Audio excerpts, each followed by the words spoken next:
Hello guys, in today's video I will be showing you how to fix Infinity Nikki login problem. So the answer is easy, just go to the settings and then scroll down to the apps section and then go to the search and search Infinity Nikki and then go to the storage, and here you will find this clear cache option. Click on it. Now you can go check it if it worked, and if it didn't you can try to restart your phone or turn the Wi-Fi off and on, or the Bluetooth or the airplane mode.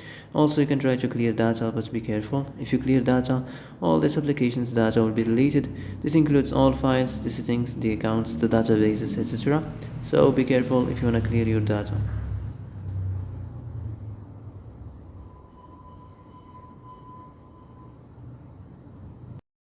And that's it for today's video. I hope this is the answer you've been looking for. If you like this video, don't forget to like and subscribe, and see you in the next video. Thanks for watching.